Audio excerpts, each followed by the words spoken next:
My father had a lot of medals from the Navy in World War II. A lot of medals.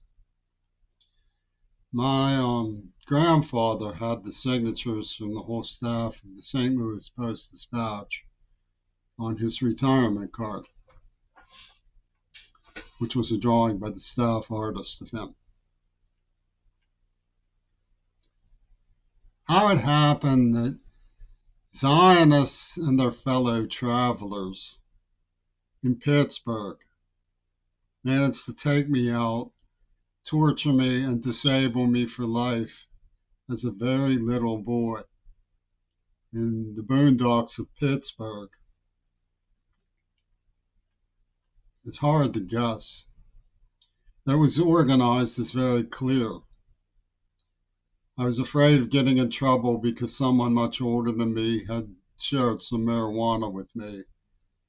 And it struck my tongue because I couldn't describe the horror that was being visited on me. I had no comprehension of how to explain the violence of people stealing cars and turning them over and using inhalants and LSD and battering me half to death,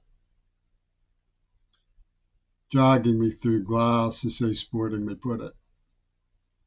It's a question of the Pharaoh's choice. It's a mystery. Nobody dares bring any intelligence to bear on it. And of course, it was an inside game in tribute to our newfound friends in the Axis, most notably Japan. But it was kept secret because that's a hard idea to sell to people. At least it would have been at the time. Maybe they'll come clean someday, these pharaohs. Before So, which is after I interviewed him, Peter Gabriel was regarded as a mythological character. He was a singer for Genesis who used a number of mythological tropes in his lyrics. But when he made So, he seemed to abandon that and used his art to struggle to depict the world around him as non-mythological. I corresponded with this individual for 3 years during this project of his. And after 3 years, he said, "We part ways."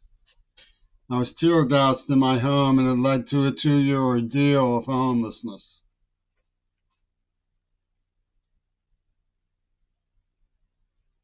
Seattle have a death cult in administration who wanted to single me out as deserving of great pain and hardship. They banned me from school, and they denied that I had any correspondence with Peter Gabriel. I had divested of the material. My mother, who's now 90, was then in her 70s, and she said, "Well, whatever you may have to say about Jim." I read those letters. In fact, I used to ask her what some of the words meant because she's an English teacher. Truculent, she said, sounds like they're spoiling for a fight.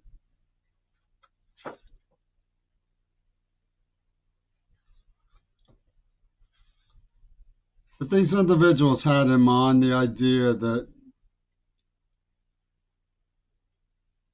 I was insinuating myself into their art category, and I should be given hot and cold treatment, nice and vicious, at alternate. The good Lord giveth, the good Lord taketh away stuff that you associate with Roger Waters. Malice and princely charms. It's an ego cult.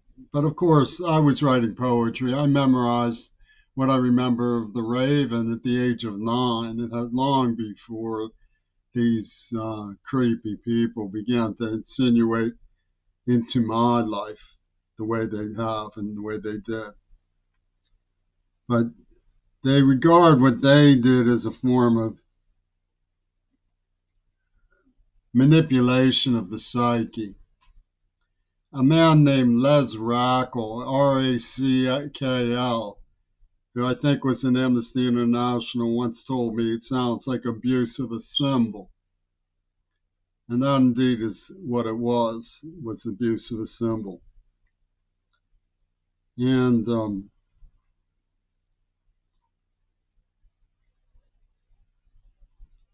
way they went about it was by constructing a persona. One of the Papists in Pittsburgh wrote a tract about constructing a persona in this operation. And they persona was calculated to be sold from the inside of my family by a Fox Studios magnate who gained access to a number of letters that were sent to me by Gail Burston from Israel, which made light of how I had been trafficked when hostage as a child. And they used the form of electroshock on a nerve agent that an Attica State Prison psychiatrist implanted. He was a Zionist. So what they did was create this role that they molded me for.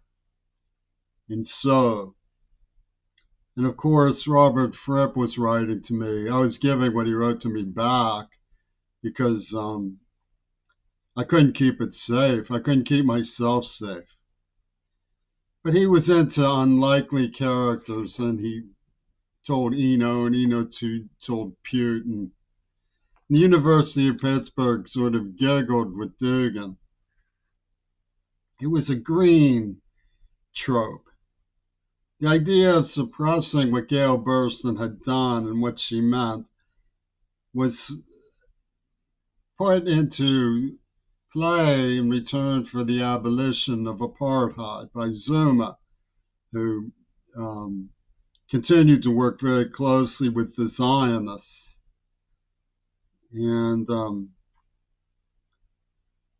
although some of the people in the ANC, of course, Nadala was on the terrorist list until 2008. He stood up for the Palestinians. But they didn't want to stand up for me because of the African American intellectual heckle industrial complex. You know how they heckle the white, oh, he's a savior and all that stuff. That was what the script was written to cater to. And they figured once they got beyond that, all the Arabs would come a-running when they heard the story of the Two Virgins Pussy Bowl war game that Obama was scheduled to win in this Pharaoh's Choice operation. Now, I had soured considerably on it. And Kamila Valieva fell for 4th place at the Beijing Olympics. And I realized I had met some fourth way people associated with Luspensky when I spent a weekend with Robert Fripp. I said, hold on a second, those were the idiots in Paris. And there was a man named J.G. Bennett. Bennett was an intellectual whose tapes I listened to and books I read somewhat because he was featured on a Robert Fripp record when I hitchhiked from Pittsburgh to St. Louis just to hear him play. It was an innocent gesture. And he said, the kingdom of heaven is an expression containing the word of, suggesting it is a state of affairs of this world. And of course, when you look at King Crimson's phantasmagorical art, as something real, an observation like a government holiday.